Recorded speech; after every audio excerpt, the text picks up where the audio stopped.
welcome to the last presentation of the Go-Biz Conference, and we appreciate your attendance. We have with us today Francis VanHouten, otherwise known as, is it Houten or Houten? VanHouten. VanHouten. Fran VanHouten. Fran came over here from Jackson to be with us today.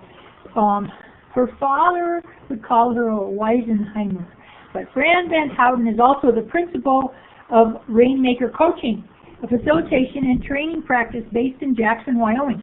She's a certified professional facilitator and has been recognized by the Wyoming SBA for her commitment to Wyoming small businesses.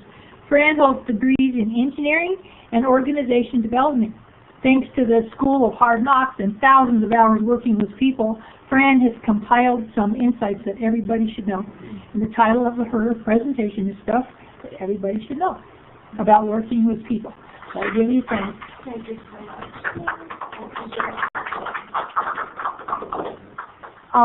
Weisenheimer isn't what my father would call me. That's what he would put in a printable version, but what he would say is not printable.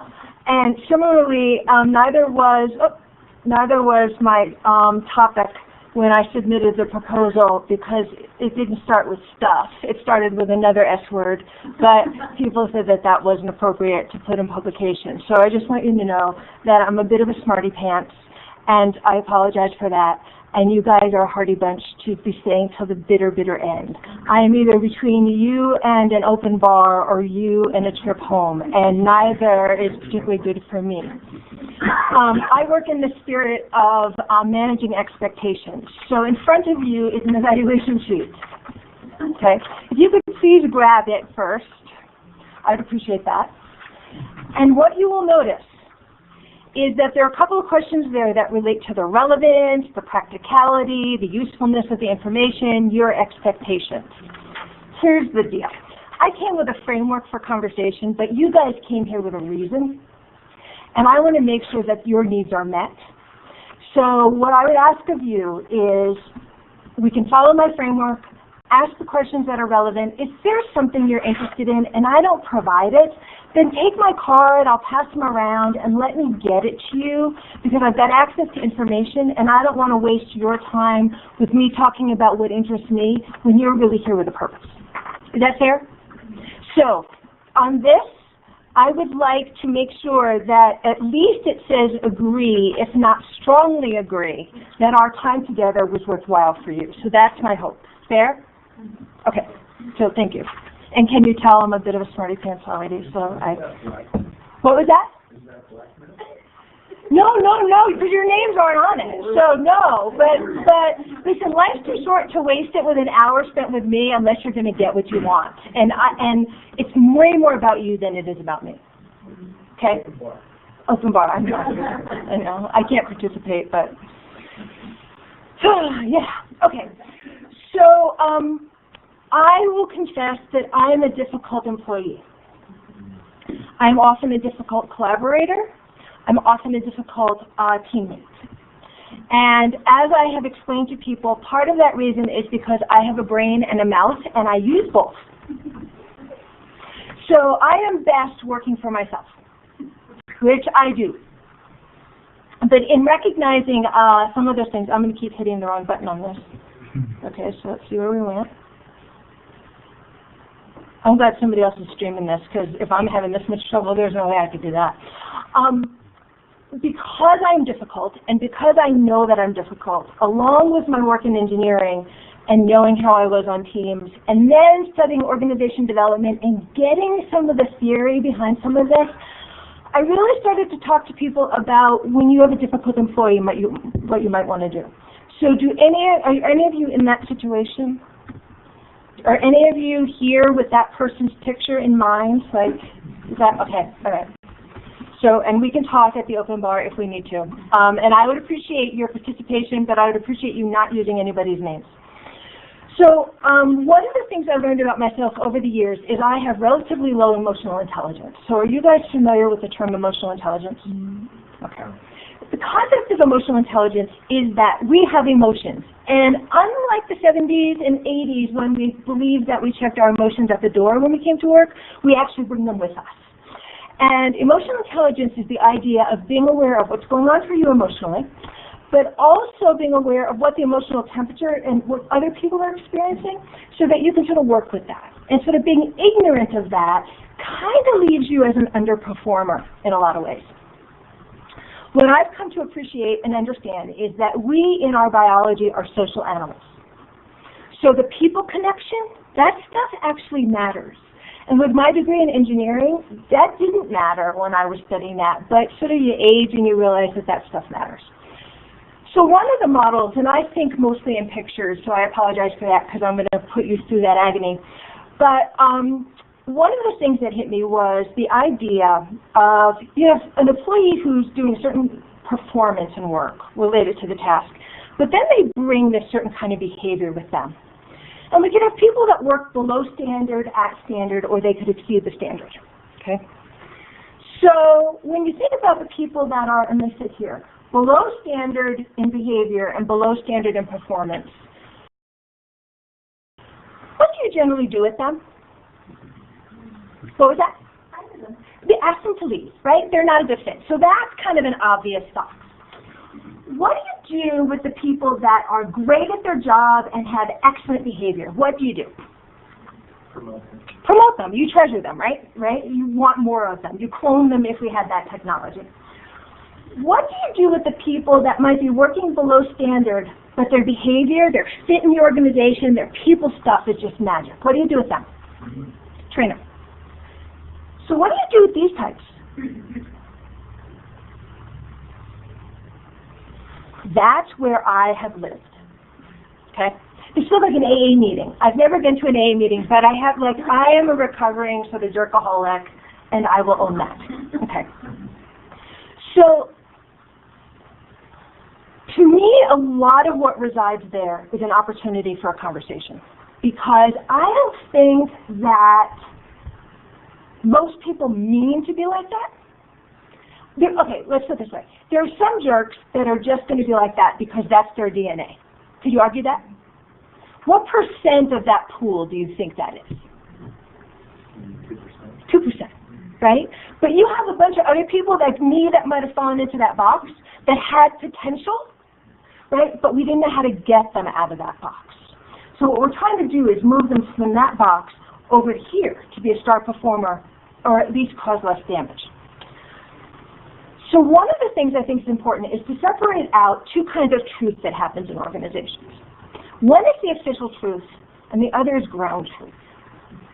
So when I say the official truth, I'm talking about sort of that political spin that's put on things versus what's really happening on the ground. So have you ever been in a situation where maybe there's a couple that you know and the official truth about their marriage is that it's fine and they're doing really well? Okay? And what is often the ground truth?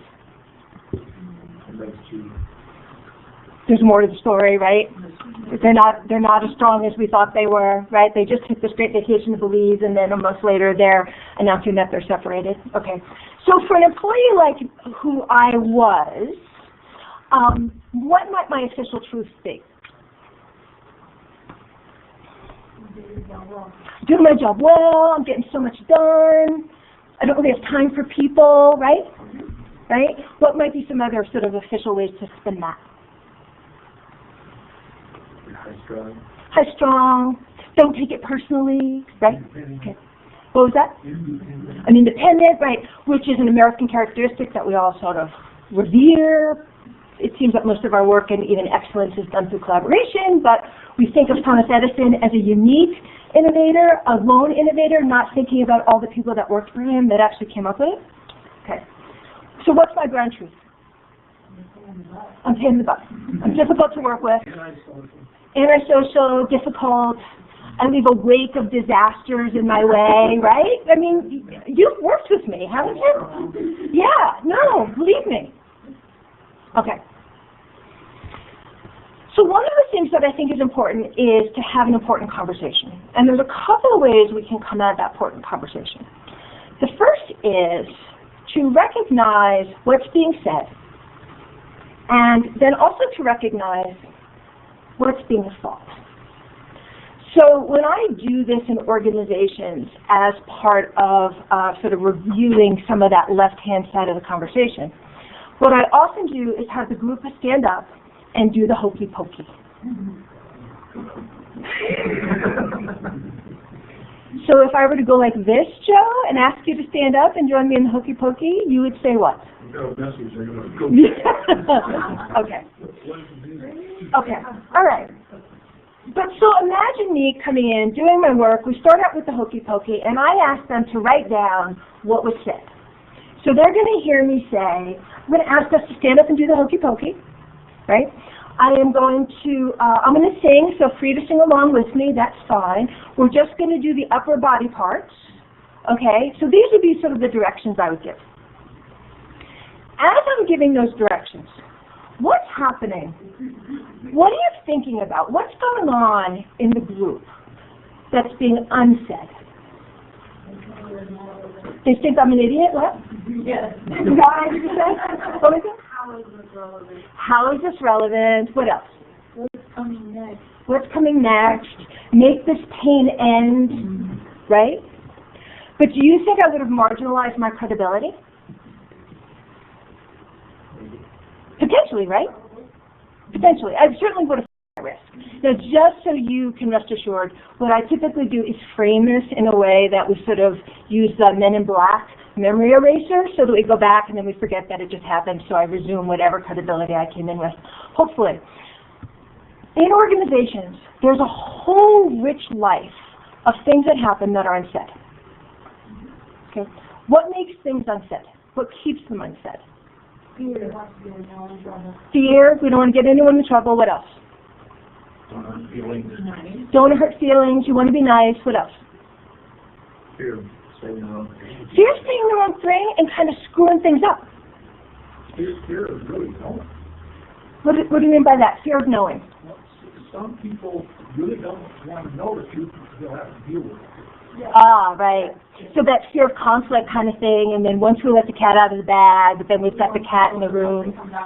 Yeah, no, I totally get that. But we only have 50 minutes together, so that whole part I'm pretending isn't going to happen. All right, just magically. Like, it's like I'm cooking on TV. We just pull it out of the oven, beautiful, and that's what's going to be.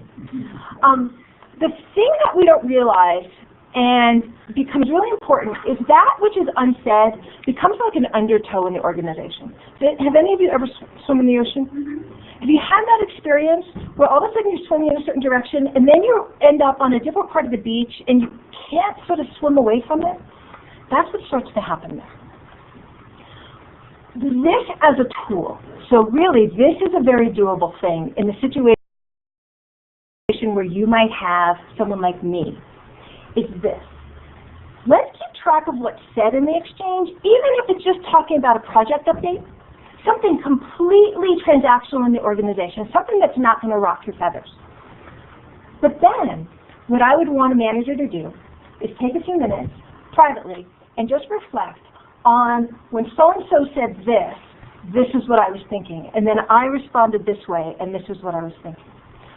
Why might I suggest you do that?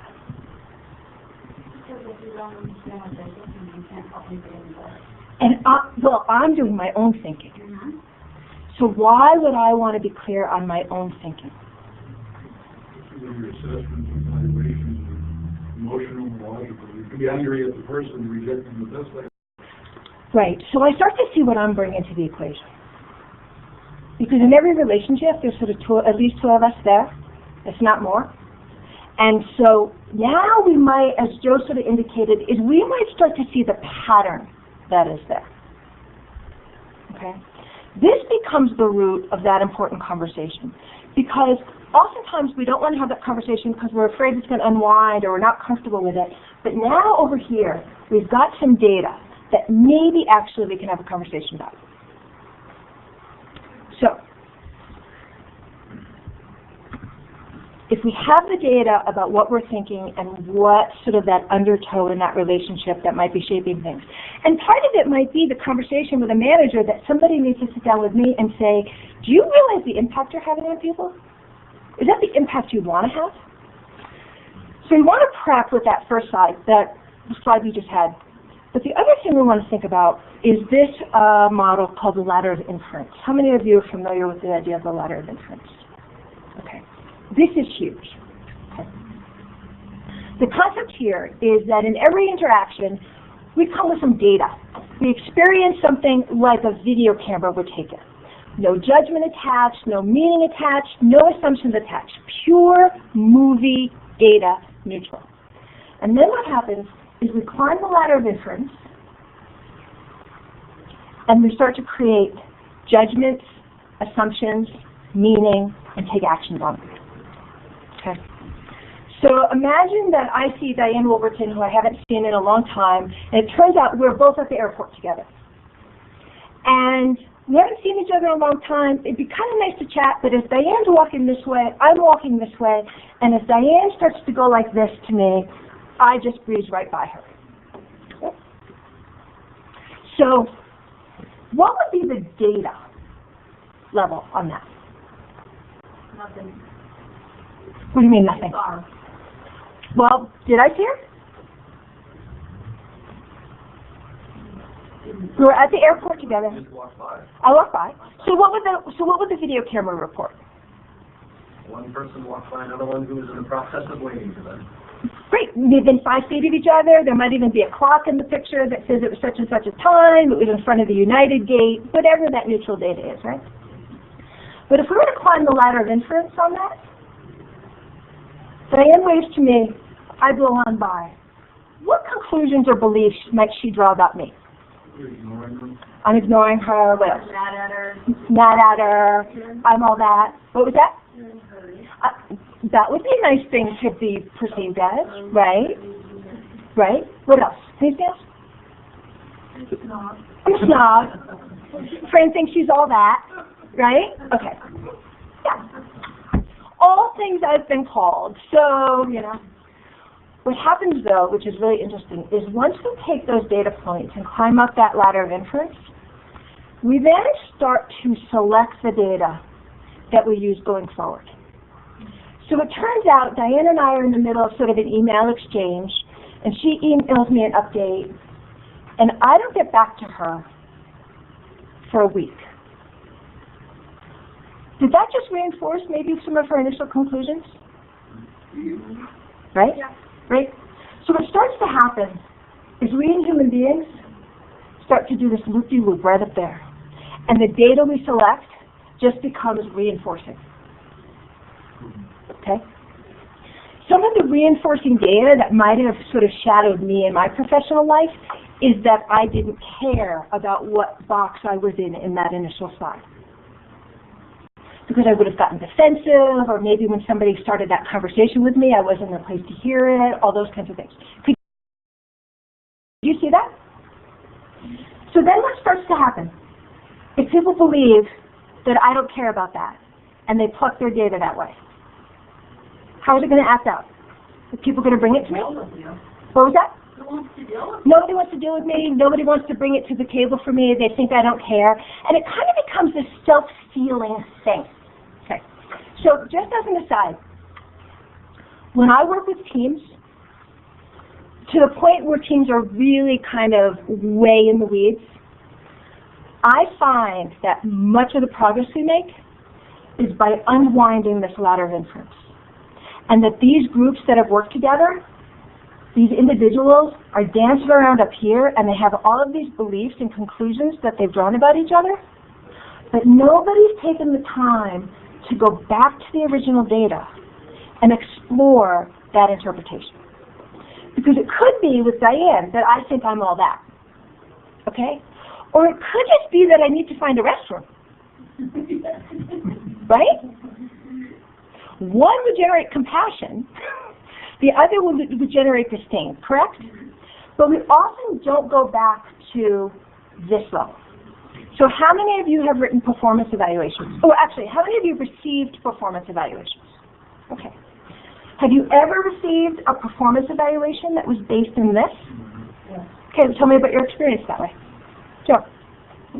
Way back on Fort Worth, on the boss, he talked to golf. He said, Joe, your outside activities are interfering with your job. So I looked at him and I said, can you give me one example? He said, no. Interesting. And how did you interpret that? I guess I was Weisenheimer at that. I was very anti-authority when I thought authority was stupid, and because I didn't bow to it, he got this perception. And I did have activities, but he connected, let's say, my independence with my outside activities, and built up. And he couldn't even give me one example. Yep. Okay. Others who have had that experience, what was your experience like? I saw hands, so.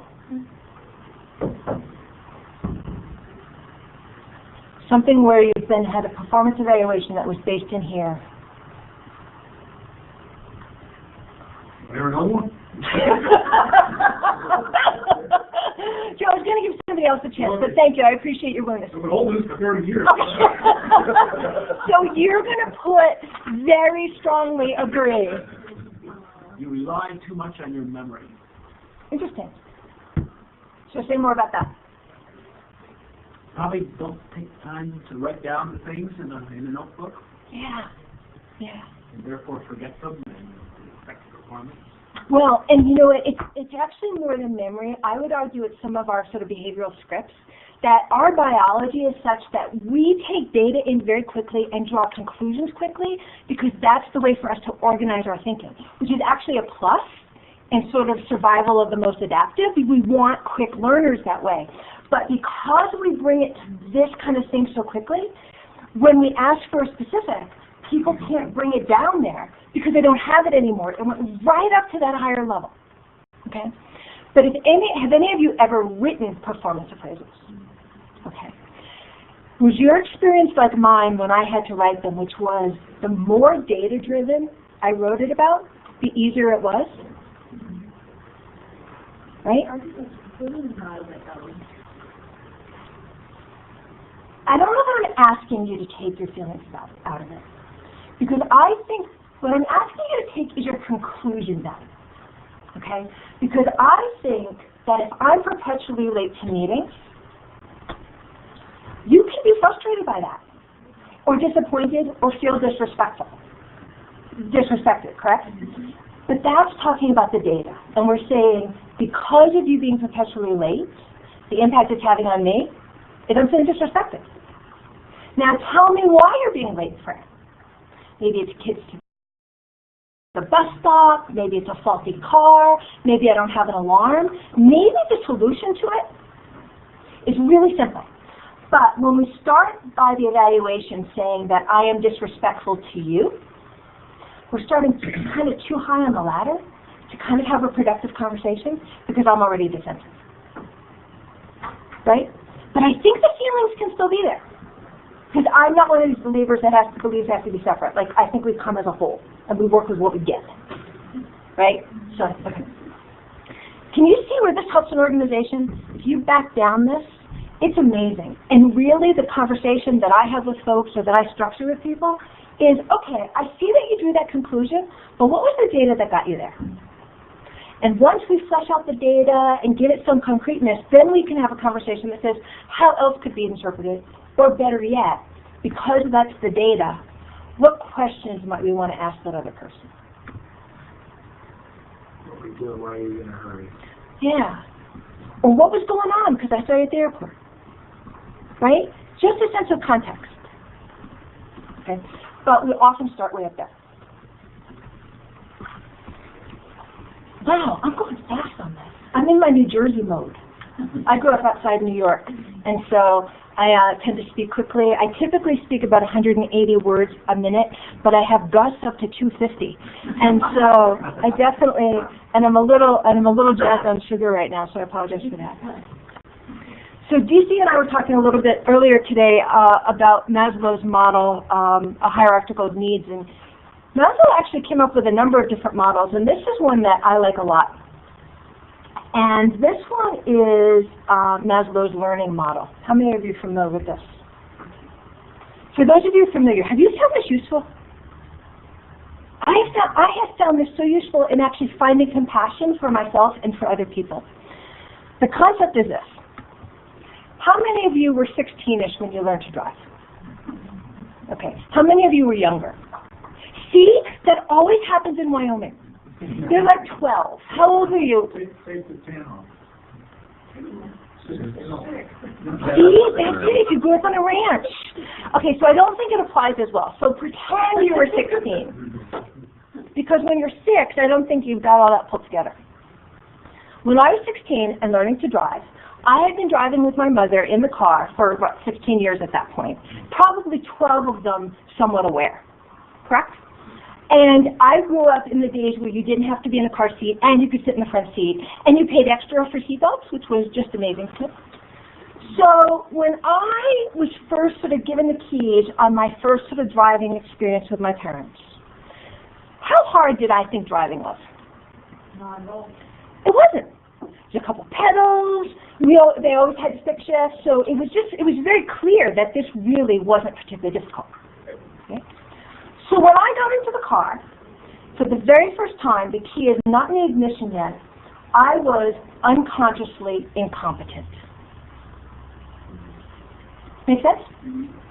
I didn't know that I didn't know how to do this. It seemed so normal and so natural, and quite frankly, kind of easy. Like, I couldn't believe they were making a big deal about it. And the key's in the car, and the ignition, I turn it on, and then suddenly I'm hit with conscious incompetence. Do you remember that at 16? That sort of overwhelming feeling of the mirrors and the steering wheel and the pedals? Do you remember that moment? Okay.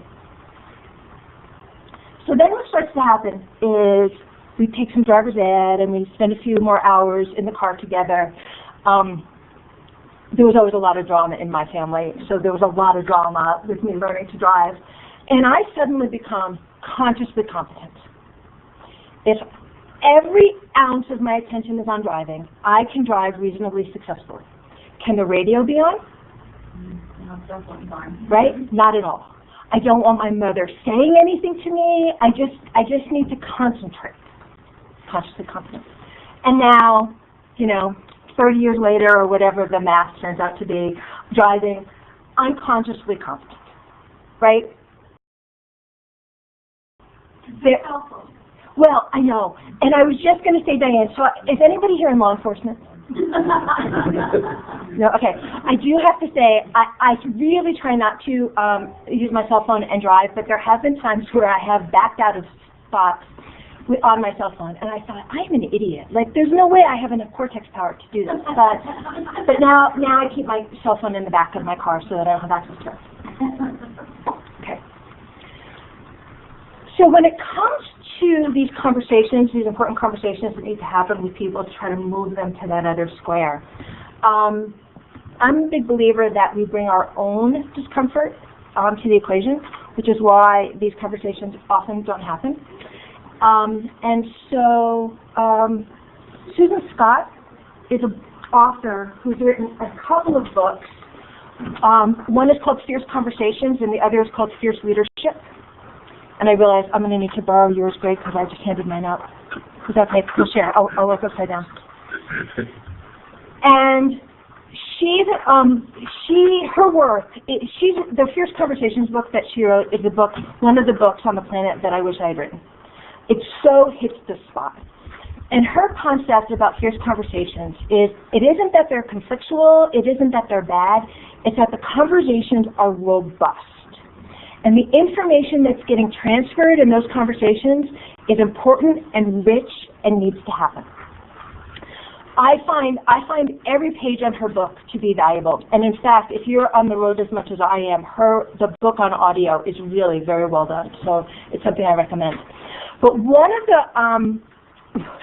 the models that I like a lot is her idea of the 60-second opening statement. And the philosophy that I come with, and part of this is sort of my engineering background, is this. If I'm going to shoot a cannonball, that angle of trajectory really predetermines where that cannonball is going to end. If I shoot it up like this, it's going to go tall and narrow. If I narrow it down, it's going to go long but not very high. So I believe in most of these conversations, rather than scripting the whole conversation, what we really need to do is set the right angle of trajectory to start out, and the conversation is likely able to be navigated in a pretty productive way. And I apologize for the line from my photocopier, but what I found in this 60-second opening statement is that it sets the trajectory in ways that seem very, very productive to me, that include emotion and include the piece that I might be bringing to the equation, and how I'm going to invite my partner to respond to the dialogue. So it's not, this is how you are, and this is how you're going to be, and this is how to deal with it, but we're going to go back to that data portion and say, how might we be misinterpreting this? So, in that spirit of conscious incompetence to conscious competence, I wanted to give you a chance to work this through. Because this is one of those tools that, when I hand it out, it's going to be very easy to go, yeah, I get it. It makes perfect sense. Not a big deal. I work like this all the time. Until you start to answer this and go up there. So with your permission, because I want to make this useful to you, I'm going to give you 5 minutes for you to think about one of those important conversations, whether it's using off of an employee like me or some other conversation that you think is important. And I'd like you to give that a dry run for a second. And I am escorting you up this ladder, Maslow's learning ladder. Is that fair? And then for the people we're streaming to, should I sing? Should I? Sure. Yeah, I don't think you really want that. I'll give you, actually we need to finish at 3:30 because of the open bar. Is there an open bar? I don't know, is there? No. Okay. No, you're really Okay. Oh, okay, but there's another speaker. Okay, great, okay. We're closing at 3:45. I'm not sure about the closing. Okay, gotcha. And talking about this is distracting you from the work I'm asking you to do.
I'm going to give you 1 more minute.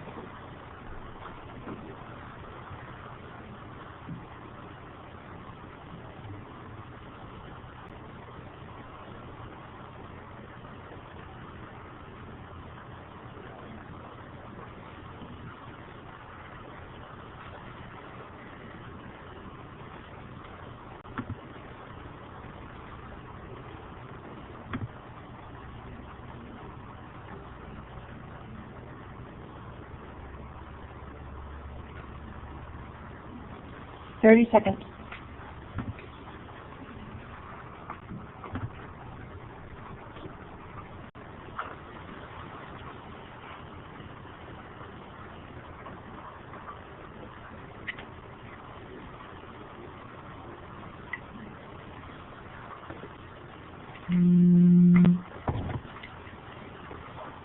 I thought that was my phone. It was yours.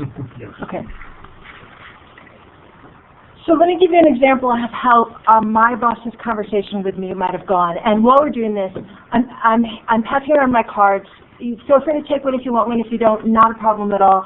I just don't print materials anymore. I simply just work off the internet, and so my website's on there. And if you're interested, great. If not, I completely understand.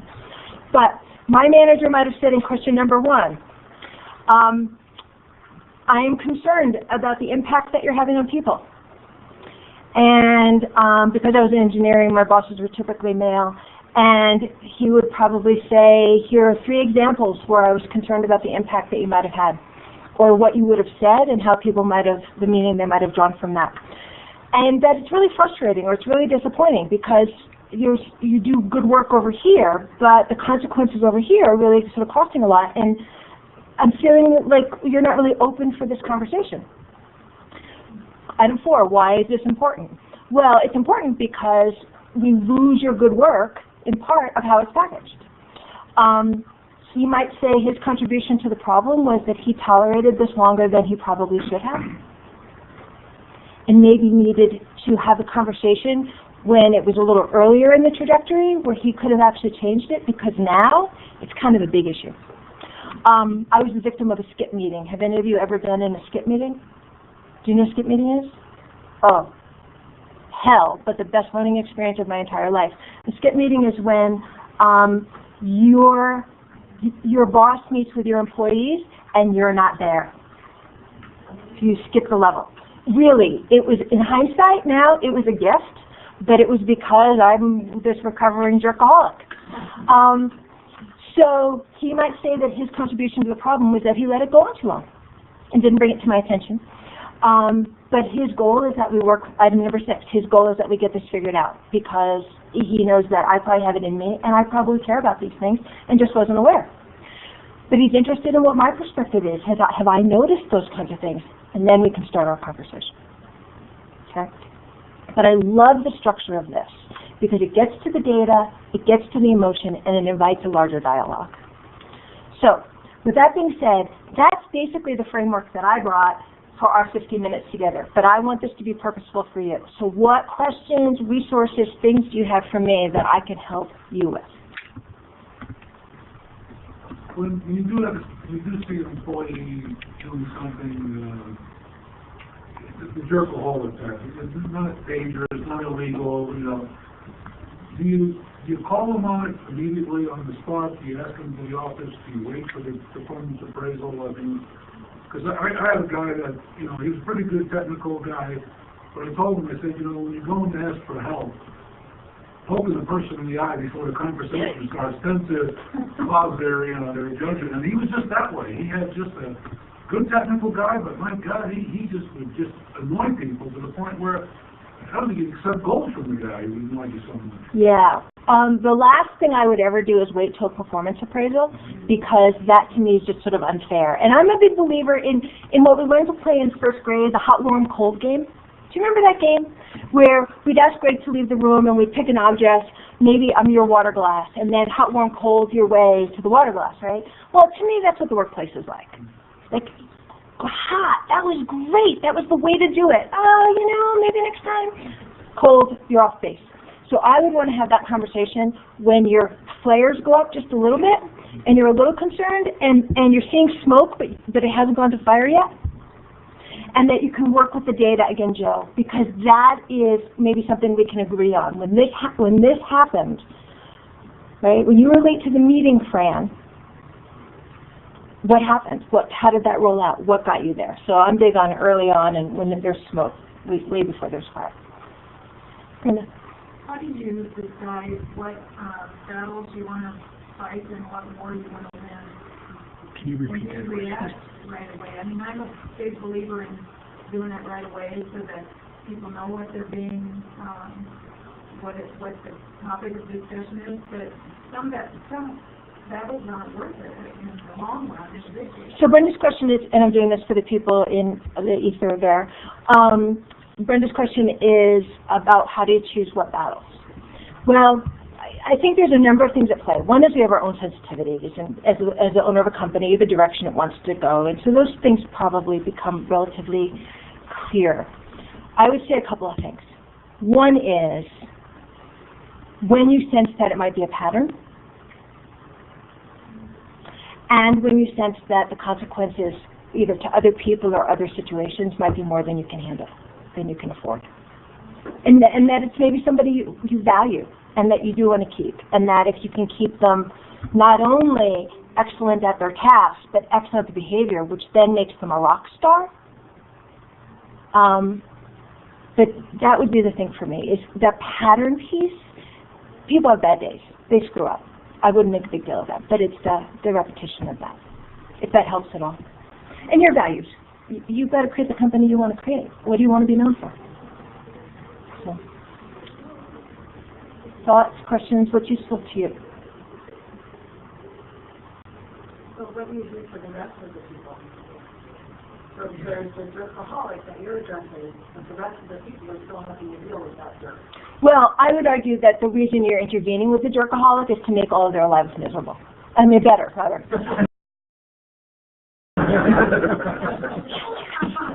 That person's already likely making their lives miserable, or they know it, or they figured a way to do the dance on it. Your intervention is to try to get that out of the way for them. But in the process, yeah, you know what? It's an HR issue. It's not. You wouldn't want to be exposed that way. You shouldn't be exposing that person that way. If somebody's bringing it to you, well, I would argue that when you have this conversation with somebody like me, you're going to expect a somewhat immediate change, or at least indicators that say it's on the radar screen, right? So if somebody had been coaching me, I might not have been able to make a sharp right turn and immediately change my behavior, but I could certainly indicate my awareness. So I might have started to say, I'm going to say this in a not very smooth way, and I don't mean to offend anybody. That would have been different than the way I would have done it the day before, where I wouldn't have cared the impact. Right? So you would see that it was I at least turned my social radar antennas up a little bit more than little nubs. Right? But I would not want to make this visible to anybody, other than if somebody brought it to you and said, you know, isn't Fran a jerk, you'd be able to say something like, I'm working on it. Or I caught the ball. Well, I don't mean addressing that for dealing with this person. I mean addressing their morale. Gotcha. Because their morale being lowered by this individual is lowering your productivity. I would say if it's addressing their morale, you're coming in already late. Right? We want to get it before that point. And at that point, maybe checking in with them, not about this individual, but is their morale so low that you're about to lose some of these good people. But I would say you kind of waited too long, and we might have to deal with sort of where we are in reality there. But as an aside, let me just take a little bit of detour, which I think is fascinating, and I think it's relevant, and that is there was recently some work done by Teresa Amabile and Stephen Kramer. Teresa's in Harvard, and she's done a lot of work around creativity, and you probably know her work because she's done a lot around creativity. They had employees take journals home and journal about their workday, and they tracked the patterns on there, and the things that provided motivation consistently among employees was a sense of making progress. So it wasn't even the big gains. There were people that journaled about working on software glitches that were just bugs they had worked on, and then somebody wrote something like, I think I might have just figured out where we're getting hung up on this. And like that was a huge deal. So if we address that motivation and that engagement part from the other employee side, I would think that that could be fuel to help people see the progress they're making and really value that progress. So that was really insightful for me because that spoke to me. One of the things I've observed, and it's quite realistic, or honestly been a challenge for me, is over the last few decades in the school systems, youngsters have been rewarded for everything they did, even if it wasn't necessarily quite in line with what it should be. And now a lot of those in the workplace have been for years. And if they get called on some action that's not up to par, they really take it back. Okay, so And that's been a challenge. so the question of the comment relates to the school system rewarding answers that weren't really up to par, and then sort of living with that in the workplace. And I'm doing that for the people that are on the internet.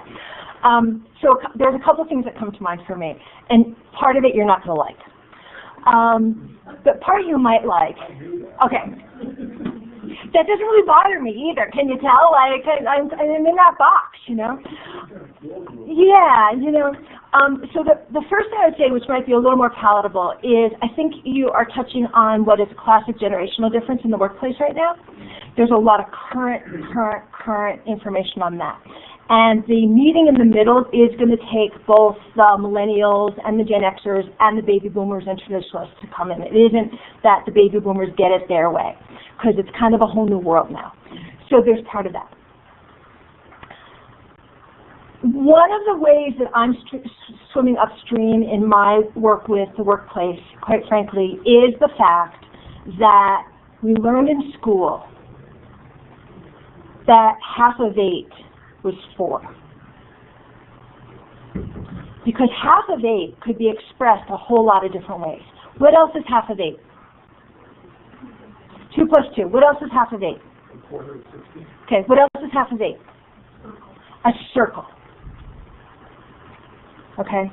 And one of the things we find in the workplace is that we often don't take smart risks in the workplace because we are looking for one single right answer rather than recognizing there may be a lot of right answers.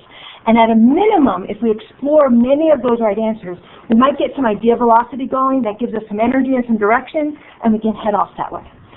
So I'm sort of betwixt and between with your frustration on the workplace. I totally get what you're saying, because in many respects there is one right answer, but on the flip side, it's that requirement of that one answer which I think really inhibits some of the joy and creativity and fun that we can have in the workplace, and that's the idea of thinking out of the box. When Brenda said a 0, that was reframing the problem. That's an important skill to have. But if the only answer is always going to be 4, I think we're narrowing our skill set. I don't know that that's very palatable, but it's kind of where I am. So other thoughts? I want to make this productive time for you, and I've got 2 minutes to do that, because you were standing up. Another thought on when we have a discussion with an employee, and what form do you use in documents? Oh man, I am not an HR person, so we need to go at that. So, but to me, notes is notes. A tool that I use a lot, and we don't have a flip chart in here, I do it for you, but I am more interested in the richness of the conversation. So I use a tool called a plus delta. So it's kind of like going back to this chart. Yeah. That chart, with a plus side on this side and a delta side on this side, okay? Delta meaning change. So the conversation that you and I might have working on a project is this. We've worked on this project now together for a month. What's happening in the way we work together that goes on the plus side that we need to keep and we need to protect? Because it's making us do better work. The other side, what could we change or upgrade to make our work together even better? Notice that's not a minus or gripe or anything like that. It's all positive focused. But I have used this, like when all you have is a hammer, everything looks like a nail. I pull this out all the time, and people are like, here we go with the plus delta again. But it structures that conversation. I've worked with small business owners, people that just had 3 employees, and they didn't have those systems in place. This was the performance appraisal. Because to me, it isn't about the appraisal, it's about the conversation. So keeping it positive, so if we did a plus delta together, you and I could each put notes on it, we can consolidate it, we can both initial it, we could circle the deltas that we agree we want to work on. We can come back in 6 months and find out if we made progress in this. So, questions, thoughts? Yeah. When you have the person in that upper left, Yep. and they're way over there, and you can have people on all forms of the spectrum within that box, how much is success? You have to move them out of that box, or you move a little bit over to the right, move a lot over to the right. What, I probably know the answer to that, but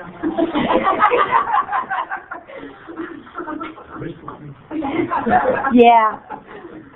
Well, it's going to depend upon the negative impact they're having on the organization and how much harm you can handle.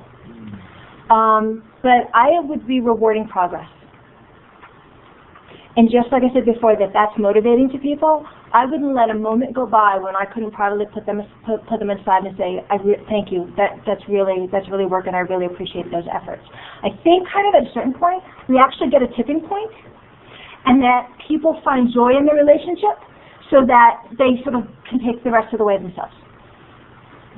Because we are social beings.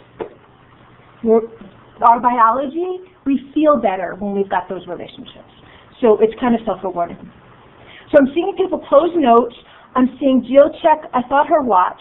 So I'm going to take that as official time to wrap up. But I'm going to be hanging out for a little while, so if people want to talk and pull aside. Jill. Well, Fran, I just coming in, and I've been listening next door. Oh, sorry. Oh, streaming. Oh, not through the wall, through the internet. Okay. So I hear this, these last few minutes, I hear a couple of opportunities to small business development centers. Right now, we have some sponsored Jobs Act money. We have some very specific training in HR. We have a couple of HR folks that we have on contract right now that you can work with. Or we have some industry-specific funds that if you want to work with somebody that can help your organization, you can contact us and we'll get you through the process and get you set up on using them. And can I hitchhike on that just for a second? I worked with the SBDC for years, and they rock. And anybody that is working in a budget constraint, for sure, should take advantage of every free opportunity they have. And it's not, the value you get is not free. It's priceless. But I would also say that a lot of my services can be covered through, and services like mine can be covered through workforce development training grants. So it's some of that kind of work, and that's true for you. Yep. Yep. So those resources, this is part of what makes this state a wonderful place to do business, is we get it and we put those resources in the right place to help people sort of make that launch. So it's so great. So, anything else? Anything else? Okay. Then I'll make you the keynote. Thank you. Yeah, and remember what I said before. One more thing. We're just going to gather right in the banquet area just for a few minutes for just some closing comments.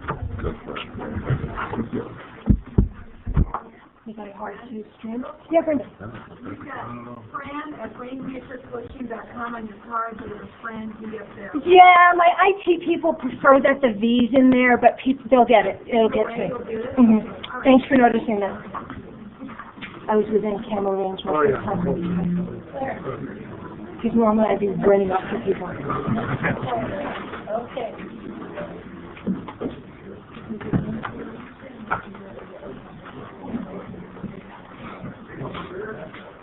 This is the first time I've given this. It'll be interesting to see what the feedback is. Hi, I'm Fran. Lauren Craig. Or nice to meet you. Pleased to meet you too. This is how I try to make a living. This is one of my philanthropies. Oh, cool. We provide training and technical assistance. And I would really like to get our training people, if we come to present at one of our congresses, do a. I would be honored. I would be honored. And so I kind of want to do it because I want to do it. That's Either a Martin Pepper or a Kathy Weinstein will get a hold of you. You'll probably either this fall or a year from now. April. If you have any dates already in mind, even a year out, best to get them on my calendar. It's way hard to squeeze it in than it is to cancel. I can understand. So explain to me the work you do, and then what's your non-profit? Well, this